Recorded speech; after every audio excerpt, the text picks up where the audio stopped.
I'm Lindsay. And I'm Sam. Tell me everything. Am I Sam and Lindsay on the mic? Tell me everything tonight. From the books to the screen and everything in between. If it's trending, we know. What's the tea? Let's go. It's a 306 flow. Tell me everything you know. Bring it to the show. Tell me what you heard. Yeah, every single word. Tell me everything. Tell me everything.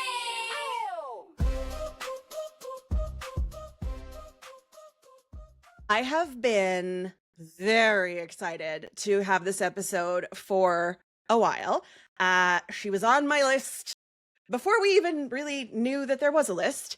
I am talking about a musician from Saskatoon. If you follow Canadian music, you may know her from the band Rosie and the Riveters, but these days you may know her from songs like Your Mama Used to Be a Hoe, or Smut, or You're Such a Good Dad, or The Love of My Life is Potatoes, which is my personal favorite. I'm talking about Farideh and Saskatoon.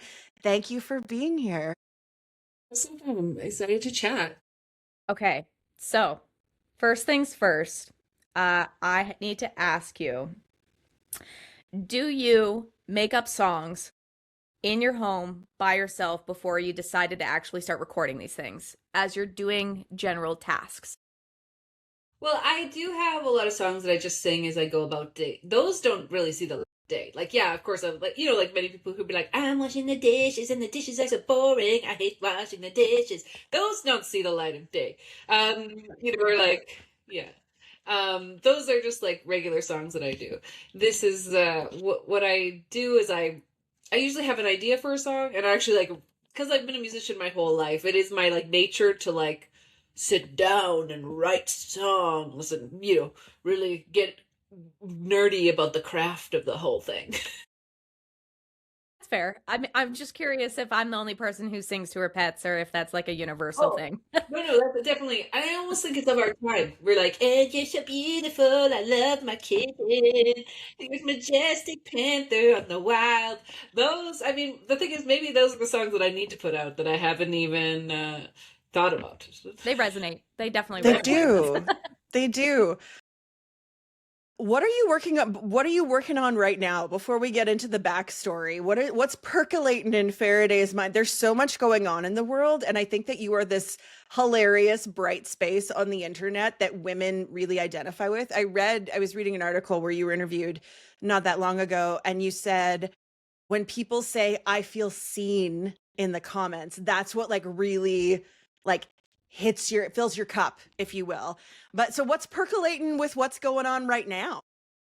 Well, the muse of a songwriter is constantly elusive and moves in different directions. I think that I'm in a new place right now because because the world is a bit funky, and also like I personally like had a close death in my family, and so I'm just like in a different place, and so I've been actually like working on like writing comedic tender songs and seeing where I can go with that. Like, how could I blend more like comedy and heart?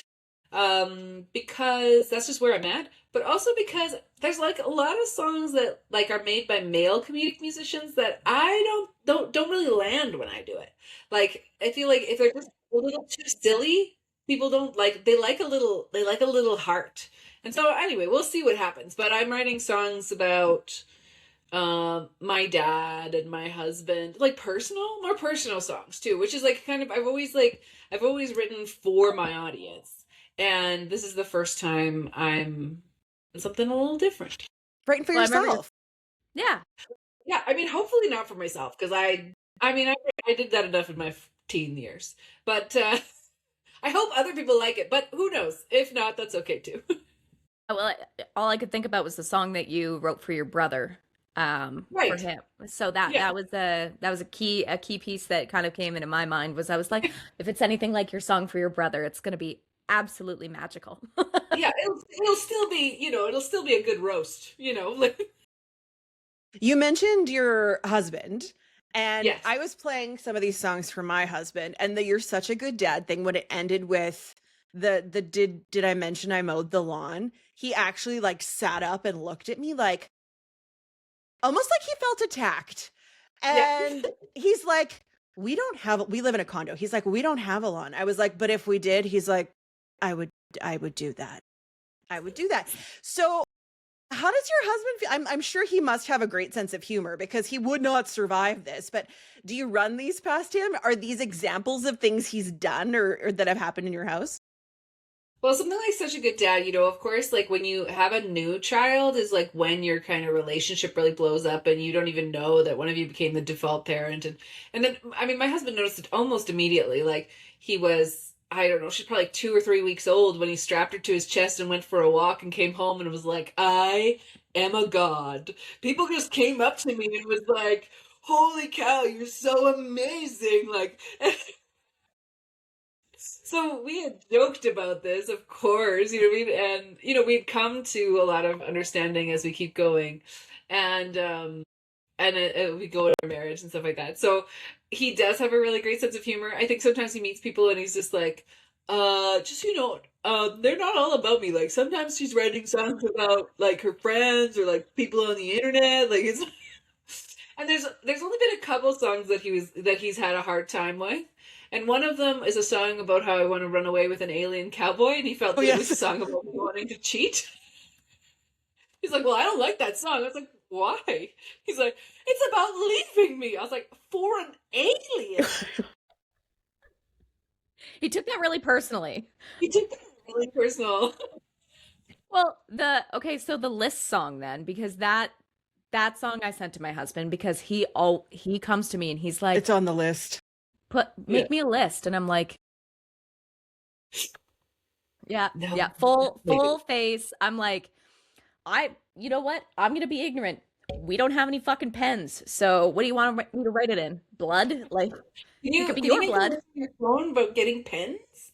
Yeah, so it was like a lot of these songs too, like they're not just my experience. I like write about my friends' experiences, like when they tell me about their marital fights, or even just my followers. Like the great thing is that I'm writing about our marriages, and each of and everyone has like a different thing. Yours, you live in a condo, so you don't have the lawn, and mine doesn't ask for a list, but many people's do. But it's really, we're all having the same marriage, It's a community marriage. It's fine. We're all part of that. It's a cult. No big deal. So is this your full-time job? Yes, this is my full-time job. So what does a day look like for you? Because right now it looks like you spend a lot of time dancing in your living room, but also doing the laundry and the dishes and all of the other things that you film yourself doing. What does a day look like for a musician who's a content creator? Well, I like to wake up, get my child at the house, work out, and then I contemplate my existence and my many life choices, and then decide that I'm horrible and that nothing will ever succeed again and I'll never write a good song again. And then plagued with self-doubt. Then I work for about 15 minutes, give up, have a snack. Good. Then try and self-talk myself into trying something else. Like there's always something to do. Whether it's like you're making videos or you're editing videos or you're writing songs. So it kind of depends. I will say that like, because of the nature of where my work comes from, I also have to have like a lot of rest and a lot of meditation because it comes from within and it has to come from like, it's not like I can just go and execute. Like I have to like think deeply about things. I know it seems like, why do you need to think deeply about your love of potatoes? But it requires that to come from a place of like joy and like thought. So it's not an exciting, it's not like, and I'm from 9 to 10, I'm doing this. I practice piano at about 10 o'clock. I get in front of my computer. I'm like, okay, what are we going to write about? Or should we answer comments? Or should we make a video? Should we edit a bit? Like, it's usually some form of creating every single day. And then in the afternoon, I get exhausted from doing something that is very simple, but somehow exhausting. Who films your videos? Like, are you rocking out to yourself in a tripod? I know that you have a producer that you work with. Who's filming you like dancing all over your couch? Film and generally edit everything myself. There's some certain times I'll like try something new with a new filmer, or maybe I try an editor, but a lot of times it's all just me, myself, and I. And that's like kind of Like, I think everybody, like, I'm an introvert, and I think you can tell that in my work because, like, the more alone I am, the weirder I get in the best ways. So when my family, someone was like, ah, you guys need to leave in order for me to grow. Because how can I get you just, yeah, I can't be weird with you around. So yeah, I do it all myself generally. I mean, I'm getting more in help as I keep going, so that's helpful. I respect that actually because I can only imagine like where you started as well. I mean, that kind of content, your original content that you started putting out at the very beginning with the parody songs and everything like that, and just the humor behind it. I'm sure you put it out just because you're like, this will be fun. What was the beginning? The beginning of you just like taking off on social media and people still resonate with that content, obviously. So, what Yeah. happened? So I had been in, as Sam had mentioned, I'd been in a band for almost a decade called Rose and the Riveter. So I'd already had like a 20-year career as a musician, but we'd been on the road, and I was just like, you know what? I don't want to leave my kid 100 days a year anymore. Like, this is just not, this is, I'm holding two dreams in my hand. So really, I started creating content because I was like, well, what am I good at? After, 20 years into a field, you're just like, okay, well, I know how to I know how to connect with audiences. So I started making content, and my husband was like, what is the plan? I was like, there is no plan. All I've ever done in my life is I just follow like my like creative impulses, and then they lead me places. And this is where it's telling me to go. And I did it for like maybe a year and a half, and it wasn't that successful. I had like had some like little viral videos, but I was just like playing tricks on my brother, and I was like, I can't make a career out of playing tricks on my brother. Like, this isn't enough. And so but I was like, you know what? I took like music writing classes. I took songwriting classes. I took performance coaching. So maybe I'm just not that funny yet. Like, the comedy stuff's doing well, but like I'm not that funny yet. So why don't I just take a comedy class? And I took a few until I found one that was like particularly helpful. And I noticed that all the other comedians, when they were doing well, they were bringing their talents in. Like, so if they were actors, they were doing really good characters. If they were like if they had a really masterful voice, they did that. And I was like, oh, I'm like leaving my music at the door because I'm so sure my music career is over that I'm not doing. So then I was like, oh, okay, well, maybe I need to write comedic songs. And then yeah, and I was very lucky in the basically like the first song I put out did really well. And so I was like, oh, this is it. This is it. This is just do this, and then just like write as many and of course, one song doth not make a career. So I was like, hey, well, you need to write a lot of songs. And I'm still like kind of a baby at this. Obviously I'm a long-term music songwriter, but like to write comedic songs, to have a comedic career, that's just a whole different beast. Like, when I first started, people are like, who are your favorite comedians? I was like, I do not know. Like, I thought I Yeah.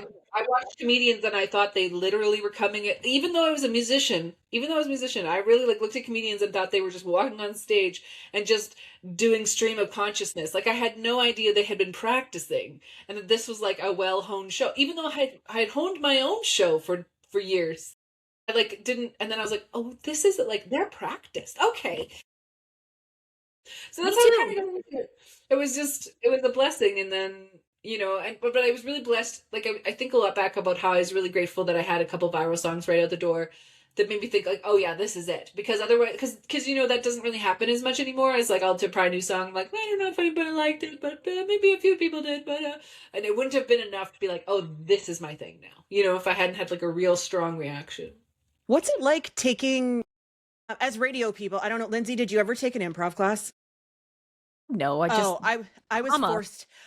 forced to take an improv class at one point because good radio is yes and. If you shut someone down, it shuts the conversation down. And basically radio is even if you don't like the person sitting across from you, you still have to give it the yes and situation. And I found it so uncomfortable because I am a control freak. I want to know where we're starting. I want to know where it ends. And I want the roadmap on how to get there. And improv is none of that. How did you go into that comedy class knowing that you were going to have to be super vulnerable because comedy was not something you'd really done before in that way?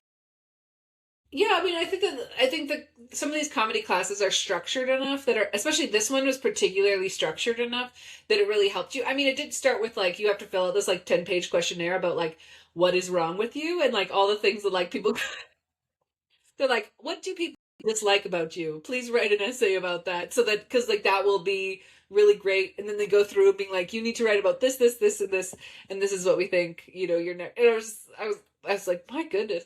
So I'm not quite as like a control. I'm a control person when it comes to a show, but in experimentation, it's not. I have been to improv classes, and when I'm at improv classes, I'm like, whoa, okay, this is a different vibe. My brain Like, doesn't work very well like that. Like the people that are so good at improv, like I think of when the General Fools were still a group in Regina.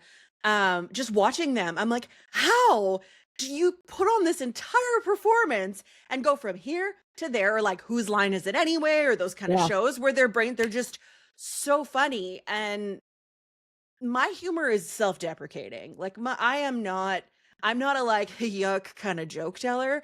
yeah, But you're right about the practiced part of it. That it and much like a radio host or a TV host or a good musician, when you get up on stage and you have the ability to talk and you make it sound super easy, like it's the easiest job in the world. They just sit down and turn on the microphone and start talking. yeah, Nobody understands the work that went into learning your instrument, writing those lyrics, remembering those lyrics in front of all of those people. But yeah, you're an introvert. So you're an yeah, introvert who's a musician, which is actually very common. But yeah, going into comedy is different because when you sing a song, people will politely clap no matter right. what. If a joke doesn't land, what do you do? Well, you just, I mean, the great thing is that, like, even before I became, the thing is, I didn't know this, but I was doing stand-up comedy between songs before. And so, you know, like, I'm used to bombing. I bomb all the time. I mean, my neighbor doesn't speak to me anymore because of a joke that didn't land. So that's just like my, For real? That's a so good relationship. that's a real thing. Yeah. So like, you know, I think that just, it's, kind of like if you want to be funny you have to risk not being funny at all, and that's like, I mean, most people, the truth is, especially if you're like at a live show, people want to have a great time. So if you're just like, well, that did not land, you know, then people are like, hilarious, they move on, or you just kind of, they'll forget about it. Mhm. I believe that like when we make mistakes, it's like quite fascinating. It creates a, like, if you make a mistake, it just creates a lot of tension. People are really dialed in, and that makes for a good show. Perfect. You know, you mentioned something actually about when you took your comedy classes and everything like that. You said, write down 10 things that suck about you or whatever it was. Give us two of them. Me? Say. Yeah, sure. Two of the things people dislike about me, I would say that like I am always like, I don't close any doors or any drawers. Like my husband just, he just says like, I've just accepted that my life is about following you around, closing all the cupboards and the doors. Your I mean, paranormal activity. yeah, and basically I spend all this time like dogging dudes who are doing that when I'm the one who does it at home. Like I am the husband. It's mated. Why is the Mike Tyson like video or the Phil Collins song during the pandemic when they'd like that drum beat in that song where they'd slam all the cupboards closed? Why did I just see your husband slamming your cupboards closed to that like Phil Collins moment? Really good point. I should bring that back and just have him have to do that. That song was playing one day outside. Like, so my husband and I were like outside doing yard work, and he was playing music in his truck with the windows down. That song was playing. And as we were getting to the drum beats, I walked over to him to ask him something, and he started slapping my titties to the beat. Oh, that's love. And the best part was that right as he hit the doo doo doo doo doo doo doo, the big doo doo, he did this twice, and the neighbor walked around the fucking corner. Of course, of course. So your neighbor hates you, so at least you don't have to talk to them again. Mine just avoids eye contact. Like, I don't know what freaky stuff Lindsay's into, but I'll never forget that moment. I'm like, cool, this is what I have to live next to for the next however many years of my life until I leave, until I move away. Yeah. So this is Or they fantastic. die. Okay, Yeah. so what's the other thing? We'll dish ours. I think it's Yeah. only fair. So what's the other? What's your top two? What's your other one? Well, I don't know. I mean, I think it's, I've been thinking about, how they, nobody's ever said this, but I'm wondering about it. Do you know have you ever come across ADHD videos that talk about how you're not supposed to interrupt people? I'm like, is that a thing? Or, well, especially with your own story of your experience, I was like, is this a thing? Like, am I like unintentionally rude all the time? And then I just don't even know. So it's quite painful. Just nobody, I didn't put that on my list, but it was the closing the doors. Well, I often, I did lose my passport right before we went to Mexico, so obviously I couldn't go to Mexico. My husband had to go by himself and I do lose my credit cards, and then people go and use them at the Venice house and gas. No. And then I'm like, I get many speed tickets a year because I live near lots of cameras, so it's not my fault. Get rid of the cameras. It wouldn't be an issue. Hearing is you're fast and loose. You just live fast and loose. Some people would say it's careless, but I don't believe Too that's busy. Too busy to close those doors. That's great. Cards are falling out because you're in a rush. Tickets are because you're in a rush. I'm dreaming of songs and content. I can't possibly be a mere mortal thinking about where my credit cards are. Well, what about you, Sam, then? Top two. Oh, I'm an interrupter. In the worst way. That is the hardest. I'm better at it when I was working as a journalist. I knew to shut the fuck up and let people talk. But in my personal life, or if I'm anxious, I was in a meeting last week and I basically railroaded a coworker, finishing their sentences because it was just I was so amped up about something. I didn't have a lot of time. And it is an ADHD thing. It's probably my biggest ADHD thing, but it's the interrupting thing. And I guarantee if you ask my two best friends, they'd be like, she's terrible at that. And it's not even, sometimes I'll interrupt about things that aren't even relevant. It'll just make me think of something over here, to which my husband refers to as ball of wire, because there's some comedian who says men live in boxes, their brain's all boxes, they open the box, they're thinking about the box, they close the box, they move on to the next thing. But women are a ball of wire, and you could start at monkey bars and end up at Mexico, and it's all because something reminded you of something. That's how my brain works, and that's how I interrupt. So that's probably my number one. My number two. Oh, it's probably when I play devil's advocate. No even opinion. When it's when it's, yes, because I can't have an opinion. I'll be like, Yes. well, let's just say this happened, or hypothetically speaking. And sometimes people don't want to hear that. They're just like, could you just be on my side? Why do I'm devil's advocate? And I'd be like, because it's always me trying to see the whole picture. That's my 20-year journalism career. No, Sam, sometimes you just need to be on their side and shut up and just be like, yeah, that sucks. I don't need the whole picture. You can even look for the whole picture when they leave. But no, I'm let's get a world view of this whole conversation. And I know I do it. And I can't stop myself. It's like a compulsion. I'm waiting for you to see if there's more non-opinions you're about to throw at us. Mm-mm. No, you're good. No. Look at how hard she's working on this one. Listen, I've been called a bitch, and I'll say I'm a bitch. It's black or if it's white. It's really rare for me to have a gray area, and that's unfortunate. You're very no nonsense. Yes. Listen, I'm going to be your best friend when we go out shopping, because you're not going to buy stupid stuff with me. You're going to buy stuff that actually, it's a yes or a no. And let me preface this by saying, listen, I buy a lot of stupid shit. I do. I showed you Ernesto, Sam, my taxidermy ermine, that, I was high. I was stoned at a tattoo convention. I was like, that is the greatest thing I've ever seen in my fucking life. I'm going to buy that. Here's $300 cash. No. And my husband's just like, you didn't even hesitate. There was no hesitation. I was like, first of all, if you were as in the zone as I was in that moment, you would have done the same thing. Like, living the vida loca, let me tell you. Just everything is great. So Ernesto is very bonita. He's a belly dancing ermine that's posed in a beautiful dancer's position. That's just how I live. Yes or no, now or never. Those are the two options that you have for me, which therefore makes me a bitch.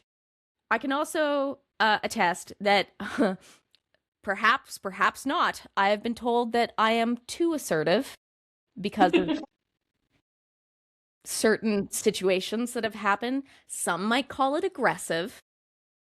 I'm going to go with assertive or assured that I know what I want. So, two bad things about me. Listen, my husband, he's cool with it.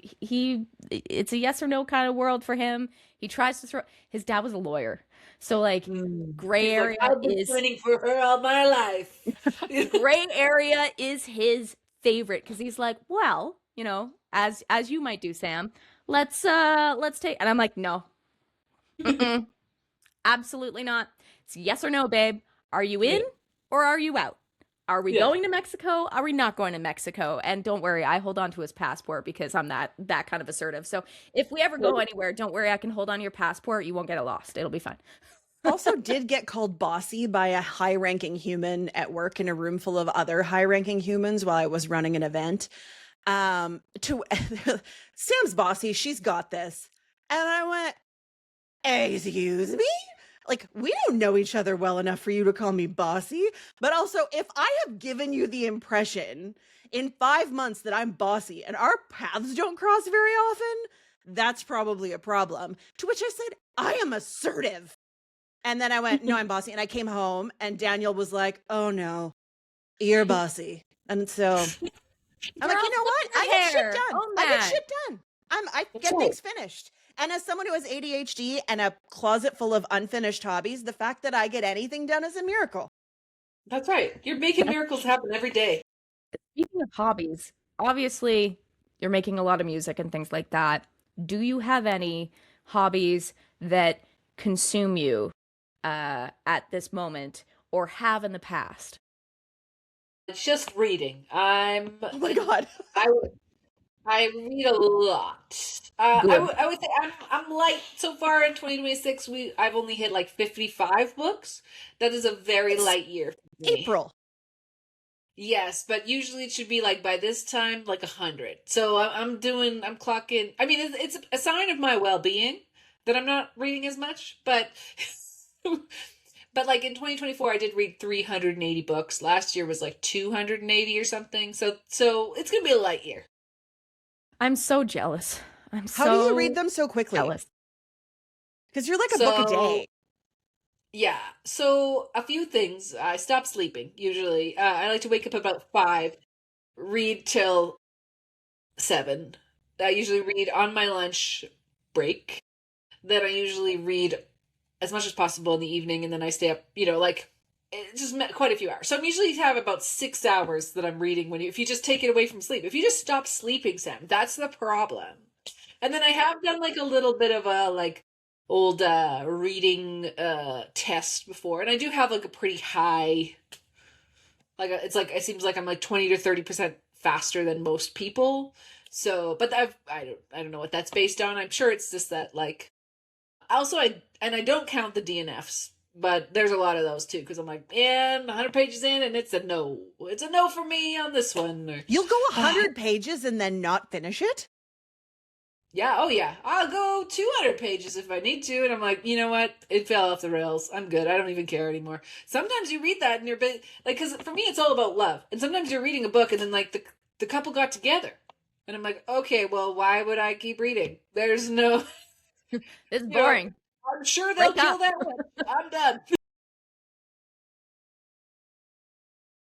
Okay, so out of the books, the series that exist out there, knowing how many you've read, your top recommendation of a series for someone to read. First choice comes to your head right now. I'm probably going to say Ice Planet Barbarians. Not necessarily that series, because I like all of her she's got a variety of series. They're all kind of connected. except for the new stuff that she's doing. But like, what I think, the reason I'd recommend those is always a guaranteed happy ending. It's not too stressful. And I would say that I feel like she's a very consistent author in the way that, like, you know how some people, it's like you read one thing and it's a hit and the other thing's a miss. And I feel like I like read the first Ice Planet Barbarian and then I went to her like Ice Home series and I loved that one a bit more. So anyway, that's who I would suggest. I mean, it's enough. I mean, especially if they want to get wild. You know, I was like, I want to start them with an experience, something that they haven't read before. You We know, want to know What you. is it about? Can you please give me a synopsis of a Oh, this book is called good. Ice Planet Barbarians? Okay, so Ice Planet Barbarians is about some human women who are stolen from Earth for sex trafficking.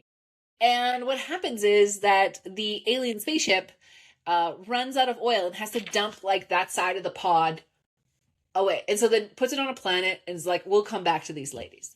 And some of What? these ladies like wake up and they're like, oh, we're on a snow planet. It's like just like minus 50 probably. And they're like, okay. One of the ones like, you know what? Okay, I'm my dad was like a wilderness guy. I'm going to go out there and try and find life.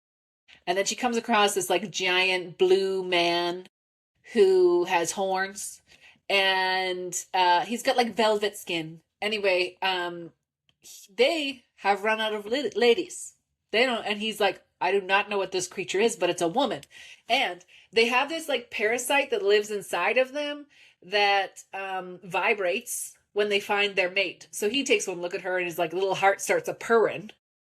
And he's like, it is the love of my life. And she's like, I do not know what this is. Anyway, then she has to get a little parasite put in her. You need a parasite to live on this planet. Right. But yeah, and so all their like little love stories and you know, there is a weird ween, which is always great. I always love those. Not too weird, just a little weird, just enough so it's more fun. And it's one of the things I like about Ruby Dixon is that that's the writer of Ice Planet Barbarians. And not only is she consistent, but because I think when you're playing with aliens, you can have a little bit more diversity in the male characters. Because I don't know if I read a lot of these books, and I feel that sometimes there's not that much diversity in how men are represented in their own personalities. Like the ones that are like, you know, I was just reading about one.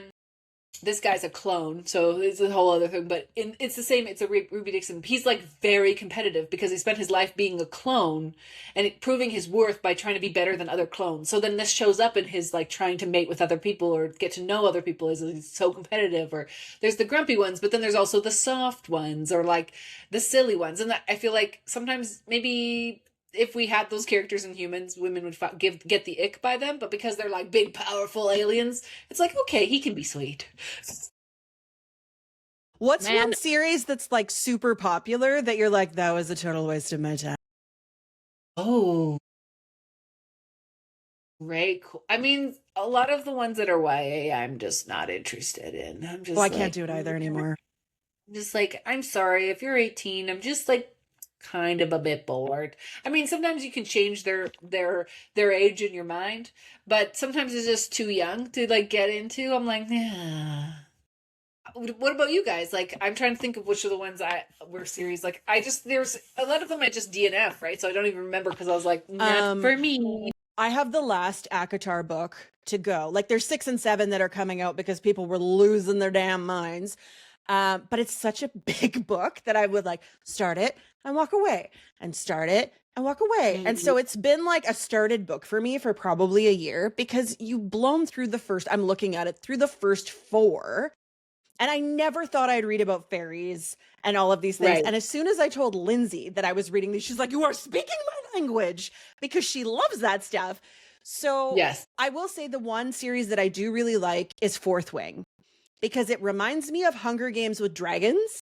And Right. I made my mom read it, and my mom even got into it. And my mom is not into the whole fantasy world thing.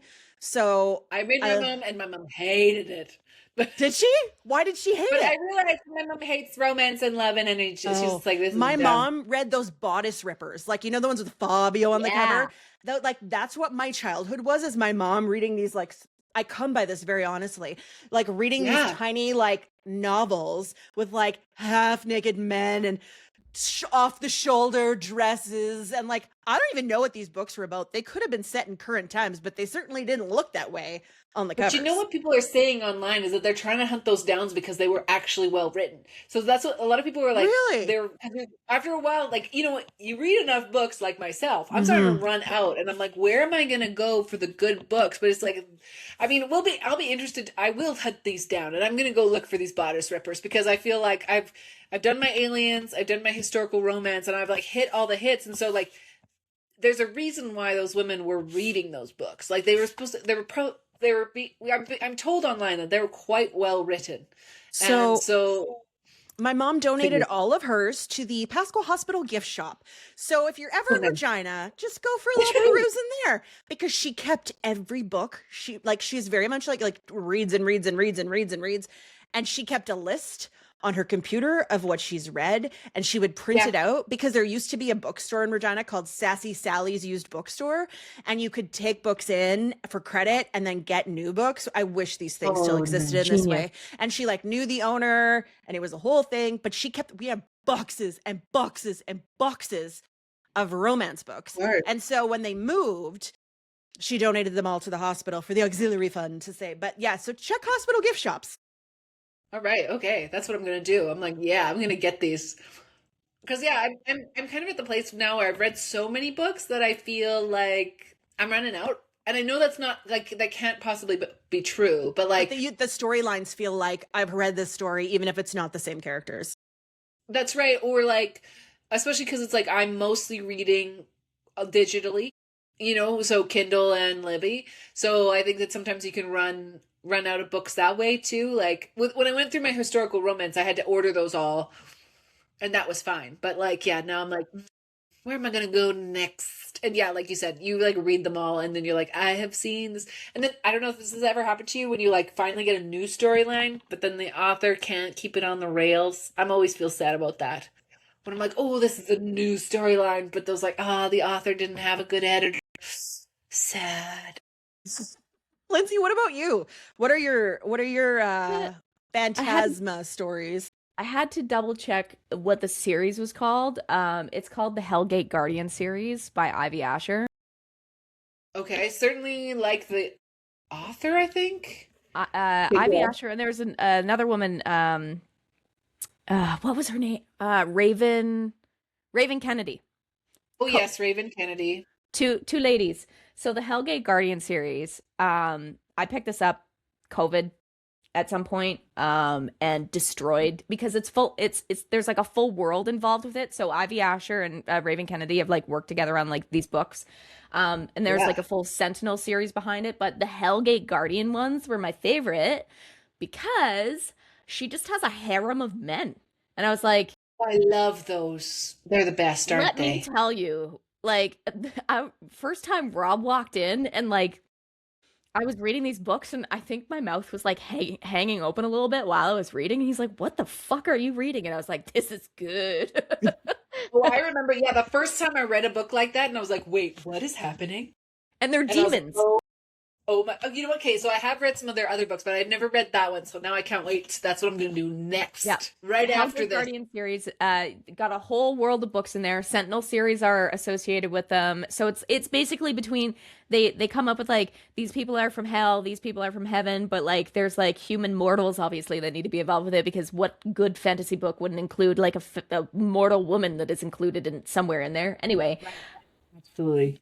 Ate those up. I finished, I think there's 4 books, and that was the one time where if I wasn't working, I was reading, and Rob was like, I don't know what to do with you. You're not, please feed me. Like, where's dinner? What's happening? And I was like, yeah, tough shit. That's what, when I got into books really like this, I realized my husband never really needed me to talk to him. He was perfectly fine with us never speaking because he'd just be sitting there in his nothing box and I would just be reading. Raven Kennedy wrote that the Guild series and that was ones like when I read that one, that's one of those ones where I was like, ooh, this is new. I haven't read anything like this before.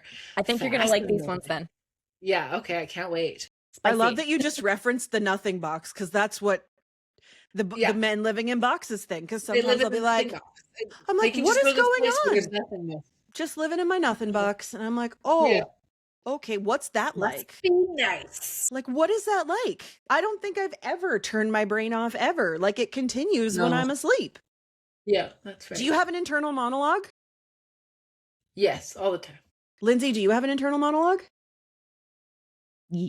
Unfortunately. So, I Okay, mean, there are people that don't have internal monologues. I feel like I feel like anyone who doesn't is like an anomaly. Maybe that's, I don't know. I should ask Rob that actually, because I feel like there are It's not times where super common. Okay. I feel Yeah. like there's times where I'm talking to Rob and like he's full eye contact with me, but baby, no one's fucking home. No And one's like I'm there. just like, No. where were you? He's like, I was thinking about a fish, you know, like just thinking about this. And I'm like, cool, I'm Yeah. sitting next to you and we're talking, but curious. Sam is a wonderful stepmother. Love her to bits and pieces. Stepmother slash bonus mom, as I like to call it as well. Mm-hmm. So with your kids, do they You have know what one, you're right? doing? One Yeah, kid? just the one. Yeah. Yeah, go just ahead. one. So with your kiddo, they know what you're doing? Do they know Yes. that mom is on the internet? And do people question child about this? I don't think the child. Well, I mean, yes, it's interesting how it comes up on one side. Like the Your Mama Used to Be a Hoe song? Yeah. I showed her that, and then we talked about. Do you know why this is funny? Because we like think that moms are not supposed to have sex anymore, and so it's funny to think that she did. It was like kind of an interesting thing. Yes, How it old is definitely she? comes up. She's 10 now. Oh, okay. And So you But, would, does she have a phone? she has the internet, of course. So she likes to watch my videos to find out how many times I swore, and then charge me money for each swear. And she's definitely come home and been like, so and so's dad says he doesn't like your music. And I'm like, that's Always the okay, dad. honey. Most dads don't like my music. So are you going to PTA meetings and like getting to meet all the parents too? And they're just all the dads are sitting there grumbling, and all the moms are like, "Hey, what's up?" You know what? I'm very introverted, so you know how it is. I'm just like, I'm not going to those PTA booths. You send your husband? I'm You just can like, go fuck yourself. He's I'm social. staying He's home. social. He can go out. But yeah, I have been blessed to meet a few mom friends. But a lot of times, it's always interesting to see people who follow you and people who like really don't like. They don't know anything, and you're like, okay, well, I'm gonna write a song about them. I hope they don't watch. Or I hope they do. Maybe it'll change their behavior. Maybe, yeah. Have you had those moments? Well, what's interesting, not about songs, I think. It's like now and then I'll like reference my mother-in-law, and so I'll have to call her and be like, this is not about you. Just so you know, this is about other people's mothers-in-law.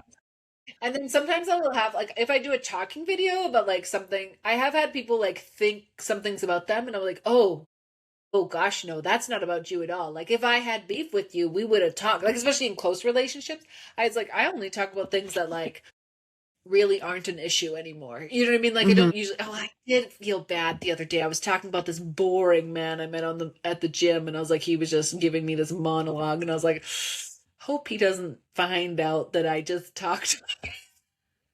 But maybe it'll stop him from doing it. Like maybe he'll learn a lesson. That's true. He is quite boring. And I was like, do you not know that you're being... That's what I've like realized about myself, about what I'm intolerant of, is that like, I'm okay with some... Like I've had conversations where somebody's just entirely talking about themselves. And I'm like, you know what? There's worse things to be. They're kind of interesting. Go off, King. Like, let's talk about you. But if you are boring, then that's like the height of like what I cannot stand. Like, you can be rude, you can be aggressive, like abrasive, but if you're boring, I'm just like, there's nothing here for us. I'm sorry, this is boring. This is horrible. It's like, I think it's because of you're always I'm a performer, so I'm always thinking about every word I say. It is my, and I'm not saying that's healthy. It made me realize that this is probably not healthy, that every word I get out of my mouth, I'm always critiquing, was this interesting for the person who's listening? And instead of actually like, this isn't a performance, this is life, Farideh. Like you don't have to perform for people, but where else will I get my self-worth? I Do mean, you find- OnlyFans is an option. Oh boy. Wow. Well, that's a plot twist. Do you get like validation? Like, I know it's your job, but how do you handle all of the likes or all of the like? You've got 500,000 followers. It's a lot of Yeah. people looking at you on the regular. How do you because you talk about the validation? Do you get the Yeah. dopamine hit when you see the likes? Do you like how does it affect your mental health, Oh or yeah. does And it? then like when your videos suck, you're like, oh, this is painful. But I mean, if something, you know, what, the figure skater recently, Alyssa, the American one, Oh, with the cool hair. that just Yeah. won. Yeah, she was just. I think it was like. I think there's a kind of a belief system that maybe she's doing this particular kind of spirit, like this spiritual thing. I think it's called like radical detachment. And it was, and so I was like reading about it, and it was talking about how like winning and losing can feel the same sometimes because Mm-hmm. it's like both overwhelming. And I was like, this is accurate. That some, it's like failing, my videos failing and my videos doing super well almost feel the same level of stress, like in different ways, but like whereas like when I'm like things haven't been going well, but they haven't been going well for a while, then I'm like, oh, this is the perfect spot because I start being creative and I'm like, nobody's watching anyway, and then it goes well and I'm like, oh god, like this is over. So you it's always a great feeling, but it's also like, I mean, sometimes it's too much and you're like, I'm overwhelmed. And it can feel like a party's going on your phone. And then when you go to your phone, there's not a party. Like, I think that the interesting thing about this job is that I think it's highly psychological. Like, I think that's also why I think that I need a lot more space than, say, in other careers I've had, is that there's so much psychological management going into how you handle like the daily flop or a daily doing well, or, you know, you come across a comment that was like, you know, I don't mind if people just call me like a trash panda or just like, you know, talk about how I'm like fucking ugly or something. Like that's not an uncommon thing. But if somebody's like, this video is getting a little boring, I'm like, no, boring people. Oh god. Like it's getting a little tired. I'm like, no, I'm gonna have to go in my bed and cry. You know, so that's you have to just psychologically manage yourself. It's a lot. Yeah. You're a believer in therapy, though. I saw that you've gone into your grief video, like Yeah. hit me because when I used to work at CBC, I would have to go because my counselor only works like 9 to 3, which is really not convenient in a news world. But I mean, it's her job. I'm not going to try and change her schedule. I would have to go first thing in the morning. So I could have this really intense therapy session and then trundle down College Avenue over to work and have to act like nothing had happened because I wasn't going to take the whole day off of work just to go to an Right. hour of therapy. But when you posted about the like, I'm fine, it's fine, I did the thing, I'm an adult, it's fine. And then you sit down and you're like, oof, where I had to go immediately from like, you know, imposter syndrome conversations or like, where is my life going conversations? Because like part of leaving journalism for me, the question I asked was, what am I going to be when I grow up? And I know it was a very Right. adult Yeah. job, but it never ever felt like Yeah. work, even though it was so much Right. work. And I went through burnout and I went through PTSD and all of those things. Yeah. But so for you, how it's psychological in your job, you've had this horrible loss in your family. How are you balancing your time in therapy? Do you talk about what you do for a living in therapy, or is it more like personal growth? And I mean, you don't have to get specific, but I'm just curious how you balance it. Well, I think that like in this situation, because I'm like, I would say that while I have lost people before, this kind of grief is very different. And so I need, like, I have my like therapist that I've had for a long time. And then I have a couple therapists for like this thing. And so I was like, I need a new grief therapist, like somebody who knows grief specifically, because this is a totally different journey. Like, because when my stepfather just died, my body felt just very scared. Like I wasn't experiencing grief in my head. It was like my grief was very physical. And like I would wake up in the night and I'd be having nightmares, and like I was just like, what is like who knew? Like I didn't know that the grief can just feel like panic. And so yeah, I do talk about my work because obviously there's like, you know, how do you show up? I've always wondered, how do people show up in the face of like really difficult things? Like I hadn't had to, I was like, well, how would I do this if I had a really hard time? Like if something big had happened in my life. And so I'm still learning how to do that because I think it's actually very difficult for me, especially like if you're coming You're like, da, da, da, da, da, da. And then you're like, well, I'm just feeling sad today. I'm not sure how to talk about that. I can't be entertaining. You know what I mean? Like, I don't want to be boring. I don't want to take up too much space if I'm not being interesting. And it's like, well, I guess I'm just going to have to be a little bit, I don't know. I'm still struggling because I haven't like figured out how to be like, what I should be is just open and talking about my daily struggles. But I'm like, nobody needs to hear about this like white old lady talking about how hard it is that her 76-year-old stepdad died when like there's the whole world on fire with That stuff's relatable, Farideh. Like, I think you don't discount that experience, because the reason people identify with the things that you're singing about is because we've been there too. And so I think they identify with you. So I think if you took the opportunity to talk about some of that, or even just ask the questions, because I know you're really good at asking questions on there. I was like, oh, I have an answer to this. You might be surprised what you get back. Yeah, it's true. It's true. I just have to get the space to do it. But it's scary because that's a lever of that's opening your like real personal life up too, right? That's right. Yeah, absolutely. And like, and also especially because it's like when you're a songwriter, you go through something and then you process it and you write all the songs and then you package it all up and then you give it to somebody else fully processed. Like you don't just like Taylor process Swift. it. Like Taylor Swift. Yeah, exactly. You don't like do it in real time, you know, in like, and then it's messy or like, you know, so it's like, it's a good challenge. It's a good challenge. It definitely is where I have to be, but. Yeah. And speaking of your perfectly packaged songs, because you have them available for streaming and everything like that. I've already had the opportunity to take a listen to quite a few of them. We've all had snippets of them on social media.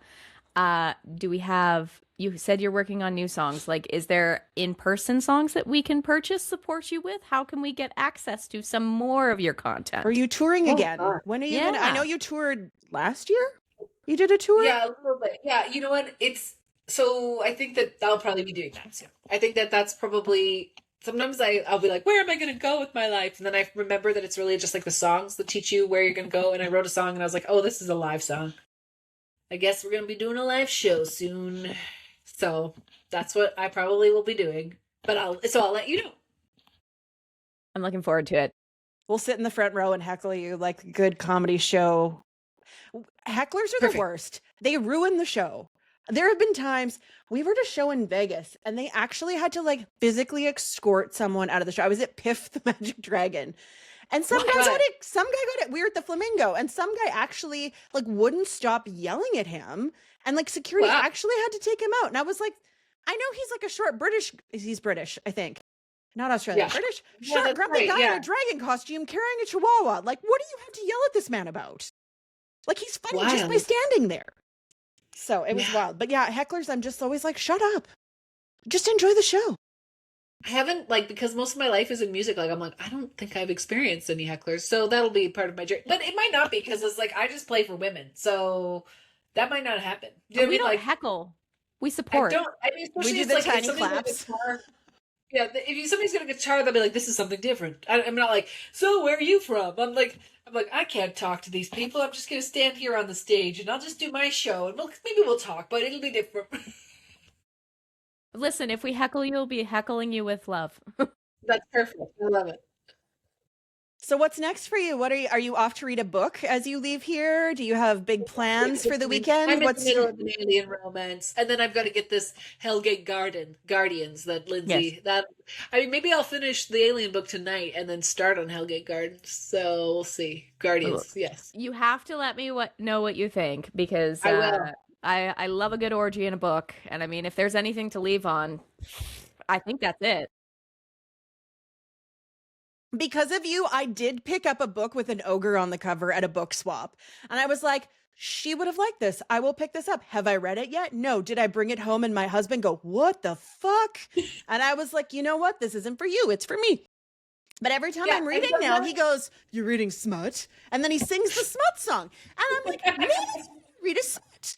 I have a very, very well-rounded reading habit. I read smut when I want something light and quick and fluffy and to escape this hellhole of a world, because you know there's going to be a happy ending and that, yes, that's a double entendre, but You know, it's Yeah. just, but I have like a hilarious stack of books. And now, if I'm grumpy, he's like, take my debit card and go to the bookstore, buy yourself a book.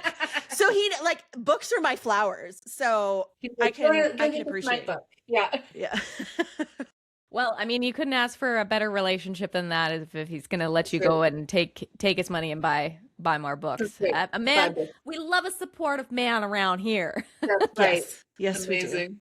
Farideh, thanks so much for taking some time and being with us. If you ever want to come back, if you're like, I need to rant about this, or we need to talk about this, or you have a new book series that needs some attention, you come back anytime, because we really do just kind of shoot the shit and introduce people to cool people, and you are a cool people. Yes, Person. very much so. My dog is tearing apart a blanket. Excuse me. Amazing. Well, thanks for having me, and we'll chat soon. I'll let you know how that Hellgate Guardians go. Okay, see you later. Enjoy. Bye.